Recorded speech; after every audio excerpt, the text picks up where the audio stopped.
Bienvenidos un día más a The Programmatic Society dentro de Skiller Academy.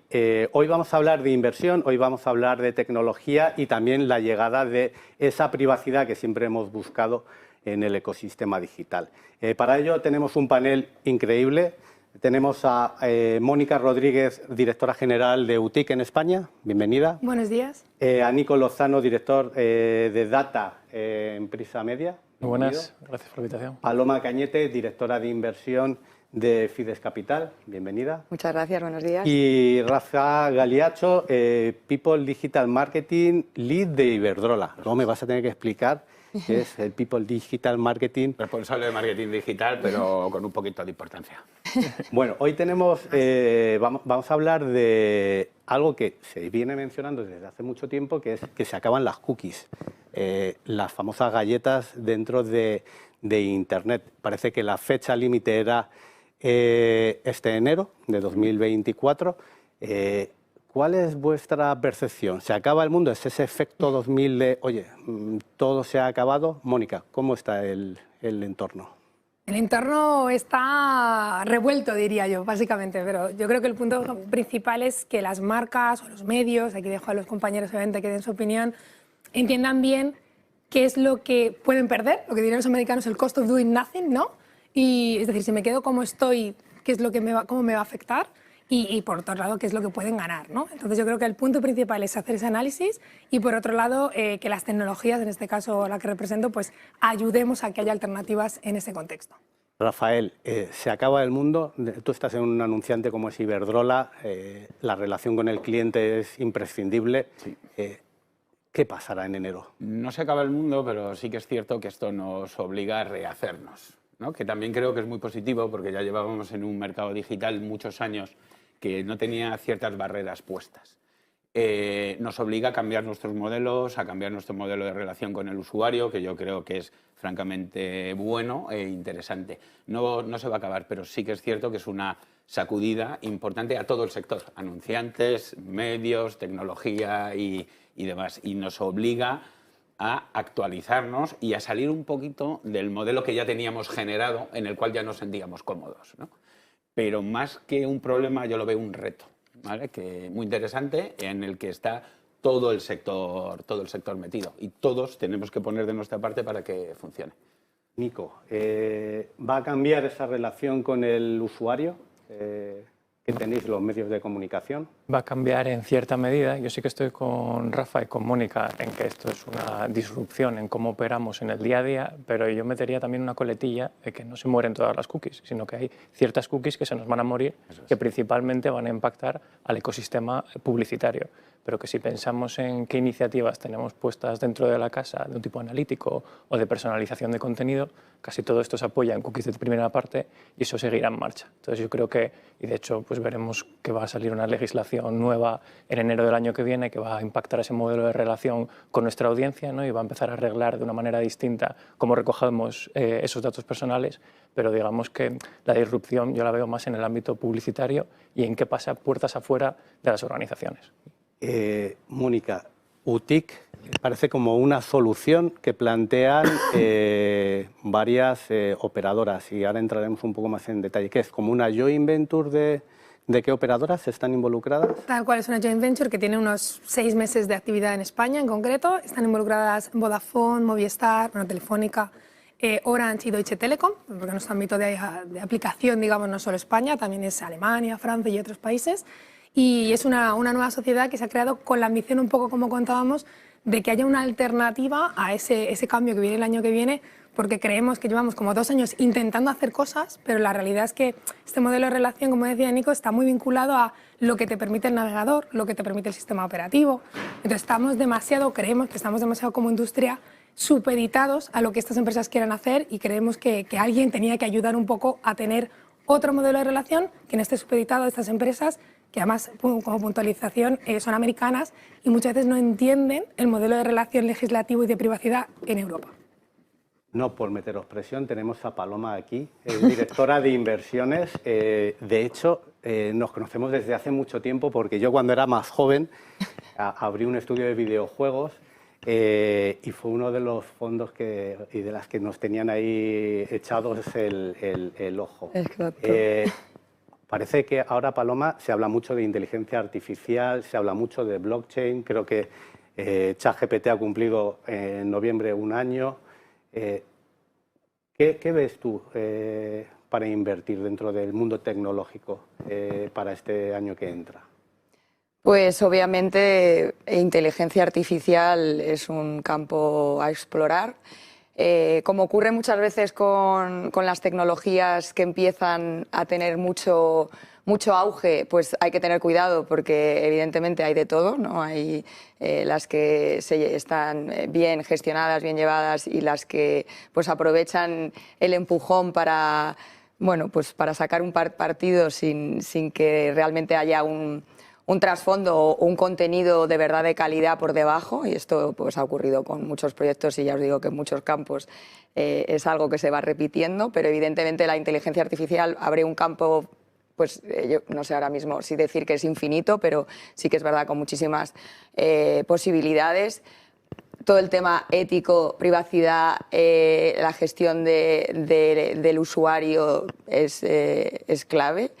Pero bueno, más allá de esto, pues temas de ciberseguridad creo que son muy importantes también a tener en cuenta, que al final está un poco todo vinculado porque es gestión de datos, lo que es Big Data. Yo creo que también temas de movilidad hay un reto importante, tanto de personas como de productos, vinculado un poco a la gestión de la ciudad, ¿no? Inteligente, todo el tema de la última milla, la movilidad sostenible de las personas. La gestión de la salud, también de la sociedad, ¿no? Sobre todo pensando en el mayor peso que van teniendo las personas mayores, toda la tecnología aplicada a los seniors, por decir de alguna manera, que cada vez va a ser más grande, ¿no? También creo que es un ámbito importante. Pero todo al final, un poco también hay que darle el peso a la capacitación de las personas, porque estamos hablando de tecnología, pero las personas son las que las tienen que utilizar, entonces todo lo que es tecnología aplicada a mejorar, ¿no? Que las personas hagan mejor uso de todas estas aplicaciones nuevas y las sepan de verdad gestionar bien, que también está vinculado a todo el tema del uso de la IA y que no sean, al final, todo lo que te llega no vale, ¿no? Tiene que haber criterio de uso y eso es importante para que la gente lo entienda.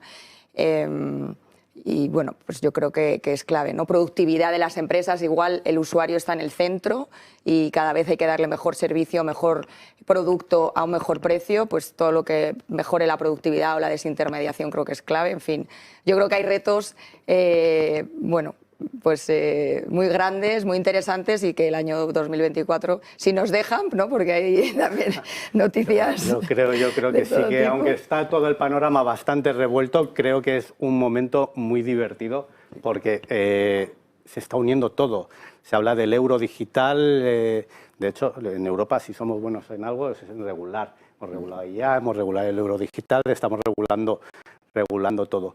Pero vosotros, por ejemplo, Rafael, que estáis viendo esta parte de data, esto cambia mucho, o sea, toda la llegada de esta privacidad a la hora de invertir, ¿entienden las capas directivas lo importante que es hacer esta inversión?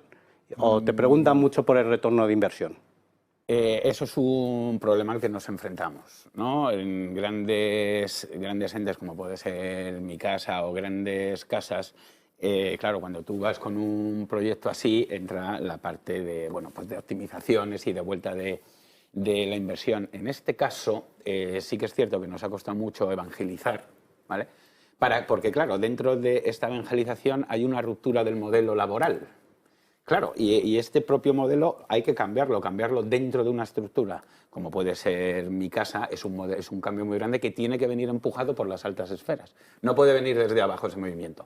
Y yo creo que en este caso sí que hay algo de concienciación por parte de nuestros mayores, pero también por todas las noticias, todo lo que sale, lo que tú has comentado. Parece que volvemos al efecto 2000, ¿no? Y entonces sí que hay una preocupación de qué pasa ahí, pero también hay una gran preocupación por lo que comenta Paloma, por la ciberseguridad. Porque es que aquí se mete todo, ¿no? Todo lo que has comentado genera datos. Yo estoy en una empresa también de movilidad, bueno, sostenible, movilidad, todo lo que dices, todo genera datos.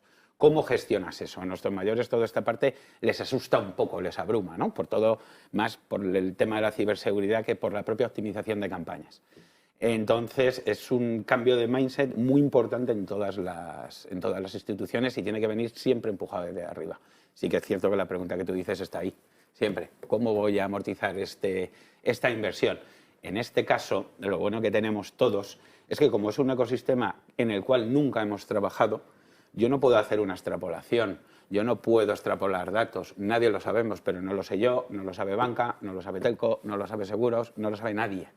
¿Qué sucede? Partimos de ese punto de incertidumbre que sí que me lo permiten, digámoslo así en este caso. Y como hablaba yo antes con Nico, creo que aquí hay un camino de ir andando y de ir aleccionando y esto ha cambiado. La relación con el usuario se pone en el centro. Otra muy buena es, ya no son leads, son usuarios. Porque, claro, al final habíamos computado en el digital, ya no eran personas, eran lead. Vuelve la importancia del usuario, vuelve la importancia de la publicidad, vuelve la importancia de la marca, vuelve otras ciertas cosas donde yo creo que ya sí que los mayores están empezando a estar concienciados. Y Mónica, se habla en un estudio de IAB de que 6 de cada 10 internautas están preocupados por su privacidad. ¿Cuál es porque ahora parece que en LinkedIn solo hay expertos de inteligencia artificial. Parece que esto del data ha pasado, era antes el petróleo, ahora ha pasado a un segundo plano. ¿Hay una preocupación y hay un entendimiento de esa preocupación? O sea, oye, que 6 de cada 10 de los usuarios o clientes o personas que ven un medio están preocupados por su privacidad. Bueno, yo creo que es que la visión de LinkedIn es como el hype, ¿no? Lo que está ahora muy de moda, pero luego está el común de los mortales, ¿vale? Que todo el mundo va a comprar el pan y todo el mundo tiene un entorno social al uso donde no vive en ese contexto y que la realidad es que es la mayoría de la gente. A ese punto, sinceramente, 6 de cada 10, he visto el estudio igual que tú, me parecen hasta pocos, si te soy sincera. O sea, creo que para mí, creo que la privacidad, porque la privacidad es una palabra muy grande, creo que no solo abarca el mundo del marketing, donde realmente hacemos un uso relativamente inocente de la información, abarca, como bien decía Rafa, pues la ciberseguridad. O sea, todo el mundo vivimos que es el phishing, todas las noticias que relativas a todo este contexto. Entonces yo creo que todos deberíamos estar. Yo a mis hijos les digo que más que no hay que tenerle miedo a las cosas, pero hay que tenerle respeto. Y para tener respeto hay que documentarse, informarse, etc. Entonces, la problemática existe, desde luego el usuario está ahí y está preocupado. Yo creo que es que no lo hemos hecho muy bien, y me pongo en primera persona, en los últimos 7 años de que se aplicó la GDPR, que es que ya ha llovido, son 7 años, en evangelizar bien en qué se hace con la información. Y yo creo que es lo que falta a día de hoy, ¿vale? Llevamos 7 años que más o el que menos nos hemos dado con el cookie banner en todo 1.000.000 de veces, ¿no? Y todavía no se entiende bien, al margen de que es una cookie, etcétera, qué se hace con eso, qué ocurre cuando dices que sí y qué ocurre cuando dices que no, ¿no? ¿Qué impacto tiene? Entonces, de la mano de eso, creo que, uno, los usuarios están preocupados porque mucha parte de la culpa la tiene la industria, que no ha comunicado suficientemente bien, y hay marcas, medios, tecnologías, todos somos responsables. Y dos, creo que el 2024 va a ser el año en el que nos tenemos que poner las pilas en hacer esto bien, porque justamente el usuario cada vez va a tener más poder. Y como dice Rafa, esto viene de rehumanizar el marketing, digamos, que dejan de ser leads y directamente ellos van a controlar la relación con las marcas y con los medios. Nico, vamos a recuperar un poco el problema que estábamos viendo. 6 de cada 10 internautas están preocupados con su privacidad. Y apuntaba Mónica, que no paramos de ver ese mensaje de cookies de, oye, vas a ser... Pero la realidad es que el 98% le parece bien y le da a aceptar. ¿Cómo lo vives en el medio de comunicación? Uno, hay que partir de que el modelo que tenemos ahora mismo viene, para mí, medida por 2 frentes. Un frente es el legislativo, ¿no? Ahora mismo todas las páginas web y sitios web están obligados a que aparezca ese banner donde le preguntas por los consentimientos al usuario.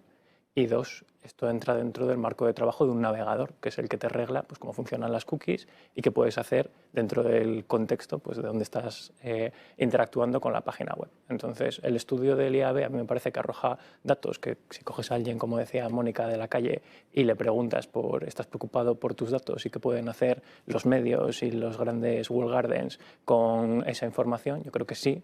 Pero el problema que tenemos es esa capa de conexión y entendimiento con la audiencia, ¿no? Tú cuando te sale el banner, no creo que nadie entienda cuáles son las opciones que le estamos poniendo ahí al usuario para decidir si le puede salir publicidad personalizada, si podemos personalizarle el contenido, si puedo recoger información analítica. Entonces hay una serie de finalidades donde esa evangelización y comunicación a la audiencia pues, ha sido carente, ¿no? Y eso se refleja también en el modelo de relación que tenemos con ellos, ¿no?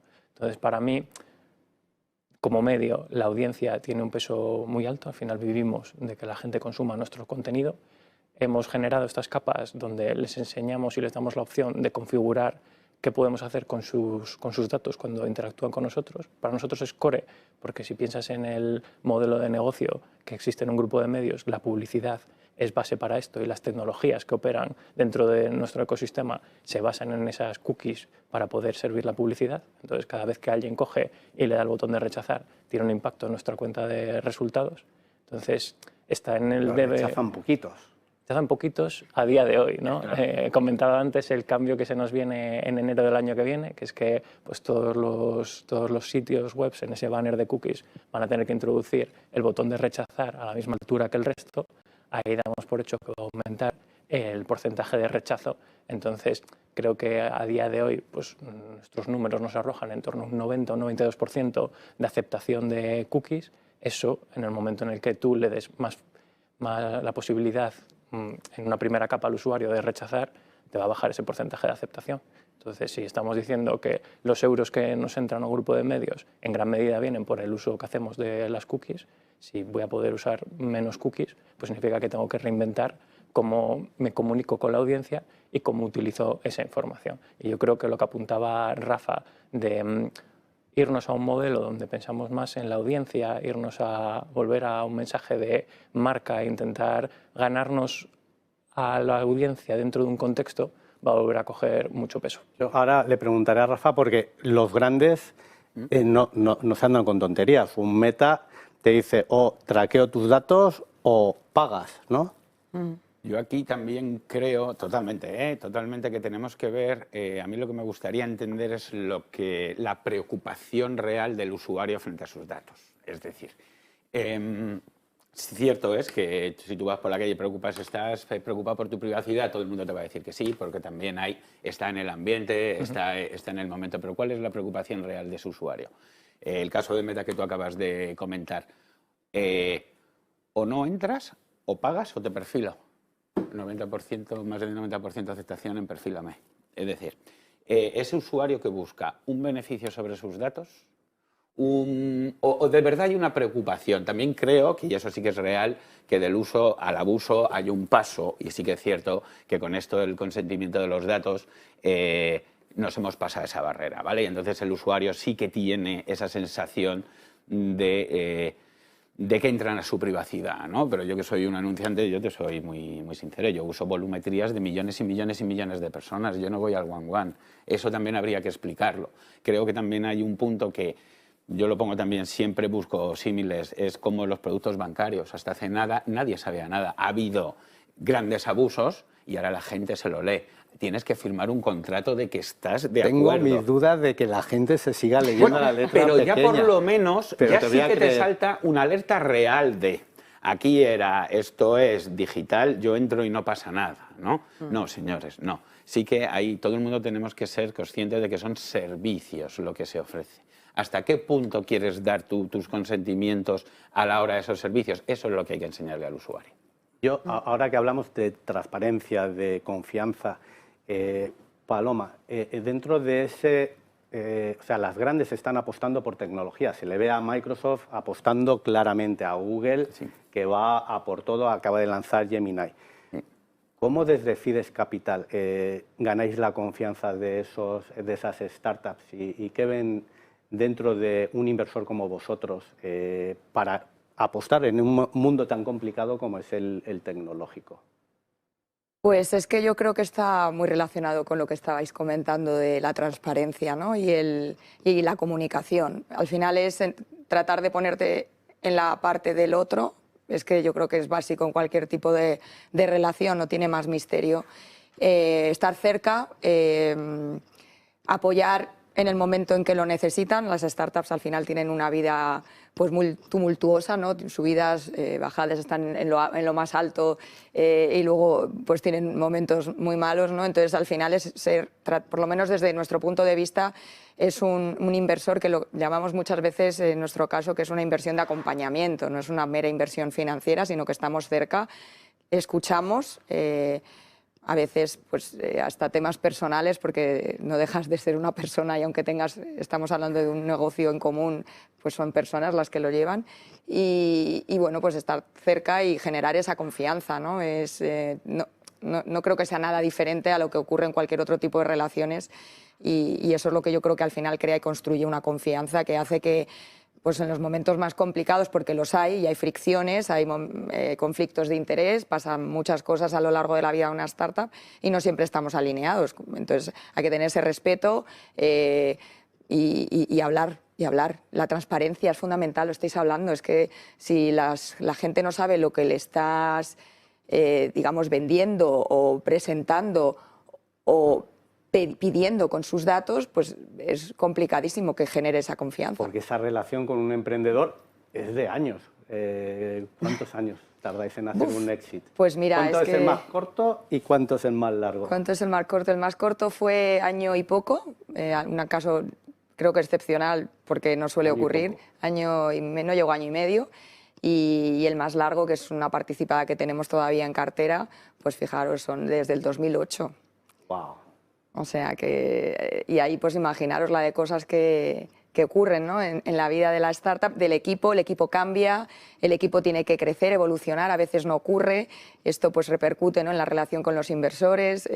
Hay muchísimas situaciones en las que es clave pues tener esa confianza, esa capacidad de hablar, ¿no? y de comunicar pues, los problemas. No solo se tiene que hablar de las cosas buenas, es bueno ser transparente y hablar pues también de las situaciones complicadas que al final, igual entre todos, no se pueden llegar a resolver. En la gestión de relaciones, las grandes marcas, ahora estáis apoyando mucho una tecnología que es ese Customer Data Platform, que es un poco la que va a ayudar y va a centralizar todos los datos. Ese tipo de proyectos, ¿cuánto tiempo puede tardar en desplegarse en un anunciante? Bueno, este tipo de proyectos, aquí tenemos Mónica que sabe mejor que nadie, en grandes casas como la mía hay que fasear. Hay que fasearlo sí o sí porque si no te ahoga, ¿no? En una casa como nuestro, un CDP, pues al final tenerlo bien en uso, estás hablando de 2 o 3 años. Claro, y mi pregunta es, si lleva 2 o 3 años y se acaba lo de las cookies en enero, que quedan 2 semanas, ¿por qué ahí ahora los anunciantes están corriendo ahora a 2 semanas para un proyecto de 2 años? Muy bien dicho, eso es importante. Sí que es cierto que nosotros, en este caso, venimos de una evolución de un DMP, que ya se implementó un DMP, entonces esa parte de aleccionamiento o demás ya no la habíamos pasado, ¿no? Y estamos en el CDP. ¿Qué estamos haciendo todos? Me imagino todos, hacer los casos de uso más importantes para la casuística primera, que es el cookieless. A partir de ahí ya seguiremos viendo. Pero yo creo que esto está haciendo que bueno, pues todas las grandes casas estén cambiando actualmente su CDA, su centro de arquitectura de datos, para que lo principal, que eso es muy bueno, para que los propios sistemas internos de nuestras organizaciones se entiendan. Que hasta hace poco eran totalmente silos. Eso también viene muy bien porque al final el dato se pone en el centro y el usuario se pone en el centro. En un modelo así, estamos hablando de 2 o 3 años, muy faseados sobre la propia casuística que nos encontramos. La primera, el cookieless. Conforme veamos cómo funciona, seguiremos avanzando. Pero lo principal es ver toda esta parte cómo reacciona en los consent mode y después ya, pues bueno, seguir con el proyecto. Mónica. Pero sí. ¿Crees que después de este programa te llamarán Autic para pedirte una solución o van a esperar a la noche vieja? La noche vieja, las campanadas, se acaban las cookies, día 1 se nos ha caído todo. A ver, yo ahí tengo una crítica un poco cultural, sabes que somos españoles, yo siempre pongo el mismo ejemplo, antes te lo comentaba, que no tienen 20 años para cambiar las pesetas y el último día había cola enorme en el Banco de España. Entonces, eso es muy español, he de decir. También he de decir, ahí rompiendo una lanza por el sector, que tampoco había muchas alternativas. Llevan 2 años todo el mundo intentando, bueno, todo el mundo, pero intentando hacer cambios y tampoco había grandes alternativas. Y por ahí es donde creemos que UTIC puede ayudar y de ahí que salgamos ahora. Pero yo creo también el punto importante que decía Rafa, yo creo que depende mucho de la madurez de cada marca. Los medios de comunicación, por ejemplo, veo que tienen, o sea, les aprieta más el zapato, un poco a tu punto, ¿no? Cuando te aprietas, cuando te pones a hacer cosas, porque su modelo de negocio está sustentado en esto y entonces están avanzando más rápido, aunque creo que ahí algunos veces son relativamente tácticos, porque también tienen otras problemáticas que tienen que solventar. Y luego las marcas, yo creo que va a haber varios niveles, digamos, los que son a lo mejor un poco más 2.0, que ya venían de arquitecturas de datos y tenían estructuras de datos, y entonces es una adaptación, y los que a lo mejor ni siquiera las tenían. Entonces yo si fuera los que están en el otro lado y si representan una marca, yo lo que sí que haría es empezar a pensar en las consultoras, las agencias, los, no sé, asesores tecnológicos que tengan, que les hagan un mini análisis de dónde estoy, dónde quiero estar en un año y qué cosas me pueden venir bien, que será UTIC u otras. Que me parece impresionante hacer el análisis a 2 semanas. Bueno, pero ya para atrás no podemos ir. Esto es, a ver, yo conozco que los medios, por ejemplo, el Grupo Eneo, sé que trabajó mucho hace un par de años en avanzarlo, sé que el Grupo Prisa está avanzando mucho, pero tu percepción, Nico, es que el resto de medios está preocupado en algo que le va a afectar directamente a la línea de negocio, o se van a encontrar con una bajada de 30%, 40% de ingresos y no se llaman a Mónica corriendo. Yo creo que a nivel de tiempos las 2 semanas van a ser para meter el botón de rechazar. Para mí, en el ámbito de las cookies de tercera parte, todavía vamos con un poco más de tiempo hasta finales del 2024, cuando en Chrome pues, se decida que se apagarán definitivamente esas cookies de tercera parte, pero creo que concuerdo con Mónica que en los grupos de medios vamos sobre todo con lo que más nos aprieta el zapato, ¿no? Entonces, uno de los puntos donde más nos aprieta el zapato ahora mismo es qué va a pasar en enero y cómo nos aseguramos de que no nos cae la aceptación de los usuarios. Y yo creo que todos los grandes grupos de medios de España estamos buscando fórmulas para asegurarnos de que ese modelo de relación con la audiencia pues sigue generándonos un entorno abierto donde entienden qué hacemos con la información, pero a la vez para nosotros, pues, en nuestra cuenta de resultados, se ve impactada lo menos posible, ¿no? Entonces, ahí yo creo que la inspiración de otros mercados donde este tipo de legislación ya se ha puesto en marcha antes, como puede ser el alemán, que tiene una legislación muy parecida a la nuestra,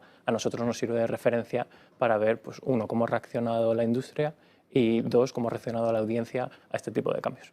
Y ahora, aquí veo que, o sea, hay una opción de inversión, siempre que hay un problema y hay una necesidad, hay una solución en la que se puede invertir. Paloma, ¿cómo encuentras esas oportunidades como directora de inversión? Porque me acuerdo yo, digo, ostras, nos ha encontrado un estudio de videojuegos que está salmantino. ¿Cómo encuentras esas inversiones para Fides Capital? Pues, a ver, en nuestro caso es igual algo particular. Somos un grupo inversor pequeño, o sea, es un family office, con lo cual no tenemos recursos suficientes para barrer, digamos, que todo el mercado español y detectar dónde están las mejores oportunidades de inversión. Entonces, bueno, durante todos estos años que hemos ido invirtiendo, hemos ido depurando nuestra estrategia y al final hemos encontrado un punto en el que nos sentimos cómodos como política de inversión para invertir y digamos que esa es la que divulgamos al resto del ecosistema para que sepan en qué invertimos. Digamos que somos más reactivos que proactivos a la hora de buscar proyectos y entonces lo que tratamos de hacer, en mi caso, es buscar contactos, generar relaciones de calidad con otros inversores, con emprendedores, tanto nuestros de cartera como otros con los que hemos hablado en el pasado, tener, digamos, que un buen networking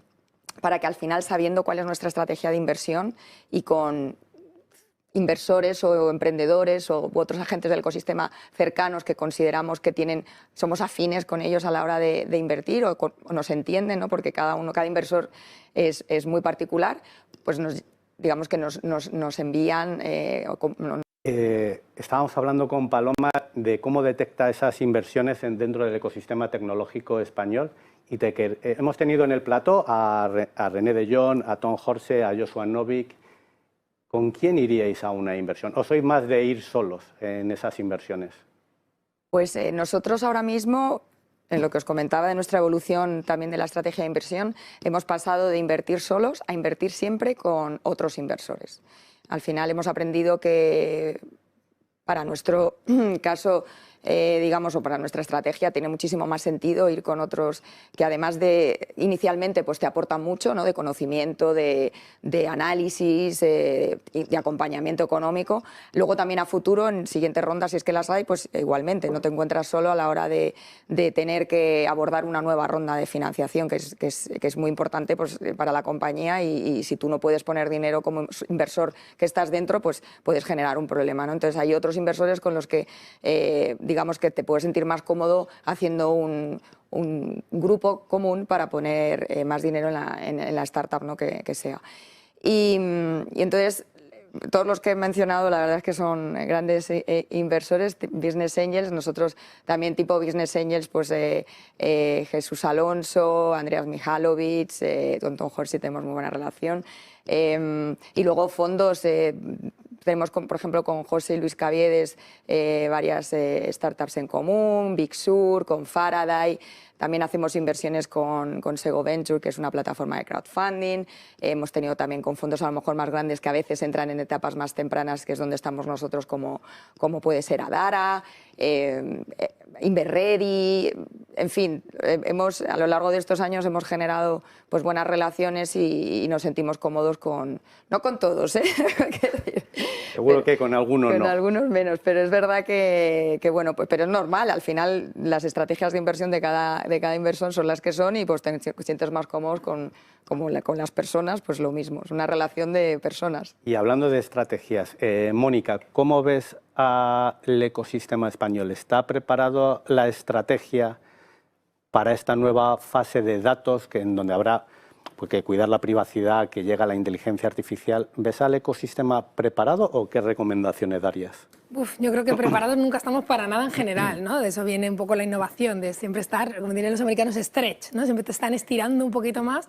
Entonces, preparados desde el contexto de data, privacidad, etcétera, yo creo que no. Por eso está todo el mundo con la lengua afuera, digamos, como decía Nico, de cara a enero.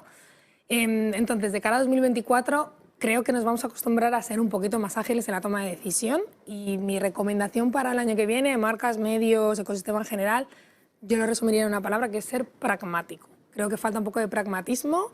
Hay agentes que quieren abordarlo absolutamente todo sin mirar un poco, oye, y esto, hay algo muy básico que para mí en la vida que es el para qué me vale. O sea, creo que a veces perdemos un poco el norte.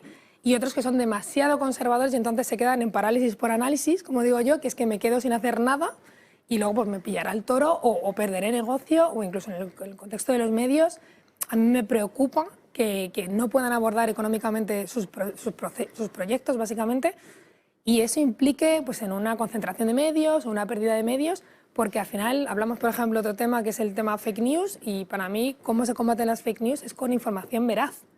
Entonces yo creo que es importante comunicar al usuario final que, como decía Nico, detrás de ese rechazar hay una cuenta de resultados, que evidentemente es obligación del medio pues, ser transparente, que entienda bien el usuario, evangelizar, pero si rechazan, al final el punto va a ser que puede que muchos medios no subsistan. Entonces por eso digo que creo que el 2024 va a ser un año de evolución real del ecosistema y que ahí se va a ver quién quiere ser pionero y quién se queda rezagado. Rafael, ¿ves pragmatismo, agilidad en decisiones en 2024 y quién va a pagar la fiesta? ¿El anunciante? Siempre.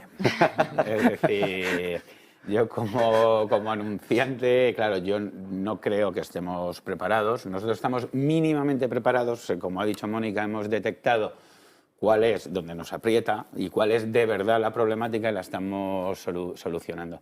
¿Que se está preparado o no? No se está preparado. Que sí que es cierto que a los anunciantes todo esto en los comienzos nos va a suponer una inflación de los costes para un resultado menor o incluso igual o menor, ¿no? Que era lo que hablábamos antes, Nico. Como ahora cuando tú me digas tantos usuarios te diré tantos, pues te pago por tantos, ¿no? Aquí también viene un modelo de relación que también cambia. No estamos preparados, estamos mínimamente preparados, pero vuelvo a mi argumento de antes, que también lo comparto mucho con Mónica. Es un campo sin explorar. El 2024 es un campo de pruebas. Vamos, ensayo-error, y ir viendo. También hay una cosa que es fundamental. Yo no sé muy bien el usuario cómo se va a comportar. Todavía tengo esa duda, ¿no? Yo estoy convencido que si en algún momento conseguimos lo que siempre decimos, ¿no? Que el usuario sepa lo que hay detrás y también sepa jugar con sus beneficios que puede tener. Ya sé que si doy mis datos se me perfila, pero tengo un beneficio, ¿no? Si no los doy, tendré estos no beneficios o estos tal. Y a su vez, como bien dice Mónica, saber que detrás de un display, voy a decirlo así, hay un periodista, un equipo de investigación, no sé qué, saber que todo eso es lo que mantiene también una industria en la comunicación. Sí que es cierto que para el anunciante va a suponer un nuevo cambio en las relaciones con los medios que tendremos que renegociar. Nico, vosotros agilidad y toma de decisiones, tenéis gente como José Gutiérrez, sois rápidos y ágiles. ¿Cómo lo veis en los medios? O sea, yo creo que 2024 va a ser un campo de pruebas y de aprendizajes, más que nada porque va a haber un cambio de relación con los anunciantes, con las agencias y con la audiencia. Entonces tú cuando haces un cambio no sabes muy bien cómo va a reaccionar y nosotros tendremos que estar pivotando sobre una estrategia que durante este año hemos estado construyendo y que el año que viene pues veremos realmente pues, en la realidad, ¿no? En qué se traduce tanto en mantener el volumen de audiencia que mantenemos a día de hoy como en líneas de ingresos potenciales que salgan con este nuevo modelo sin cookies y apoyado en nuestros datos de primera parte, porque yo sí que creo que también se abre un campo para cambios de estrategia, ¿no? Antes Mónica hablaba del ámbito táctico, yo creo que el poder pivotar rápido para esas pruebas en 2024 va a ser clave, pero el tener una estrategia por detrás que cambie las bases, ¿no? Porque ahora venimos de una máquina donde hay unas inversiones publicitarias con una planificación hecha y el ecosistema nuevo. Para hacer lo mismo con los datos que vamos a tener disponibles, vas a tener que cambiar la estrategia completamente y te vas a tener que apoyar en datos como los que tenemos nosotros. En vez de tu propio dato, vas a tener que irte a campañas quizás más de branding, donde el entorno pues, no tengas esa confianza del usuario y tengas que irte a no personalización de contenido. Y yo creo que va a haber ese cambio estratégico en la planificación de los medios también y en la planificación de las acciones, incluso a nivel de cliente dentro de la casa, porque vas a poder tener otras palancas que son distintas, que quizás son mejores, pero que implican probar y tener una estrategia clara. Y ya casi para terminar, porque creo que nos queda muy poquito tiempo en este programa, me gustaría saber cómo veis la llegada de esa inteligencia artificial en el talento. Estuvimos hace poco, Paloma, en esa presentación que hizo Fundación Pons de todo esto que está llegando de inteligencia artificial. ¿Cómo ves el panorama del talento con la llegada de inteligencia artificial? Bueno, pues un poco lo que se habló en aquella jornada, que básicamente es, al final la persona está en el centro, tanto la inteligencia artificial como muchas otras tecnologías le impactan directamente, lo estáis comentando aquí, el tema de marketing digital es clave también, y yo creo que lo importante es hacer hincapié, el peso hay que ponerlo en la persona y en su formación y capacitación. Entonces, creo que esfuerzo es poco. La comunicación es súper importante, o sea, al final yo estabais comentando y a mí me hace gracia porque queremos todo gratis. WhatsApp, Facebook, Instagram, eso cuesta.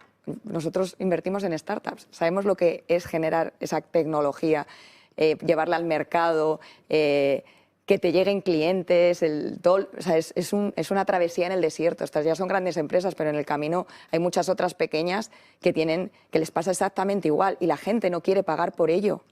Yo creo que hay que hacer también un acto de concienciación de qué estás hablando. O sea, estás ofreciendo un gran servicio, como tú estás comentando, y al final hay que pagar por ello. Lo que pasa es que hay que ser transparente y explicarlo y saber si tú estás dispuesto o no a asumirlo y ya está. Rafael, ¿cómo lo veis en una gran empresa como Iberdrola, la llegada de esa inteligencia artificial y cómo llega a ese talento que tenéis dentro de la compañía? Lo vemos como una herramienta que va a ser vital para toda la humanidad, vamos a decirlo así, pero al final no deja de ser una herramienta que tiene que estar modulada por personas, ¿vale? Eso es fundamental.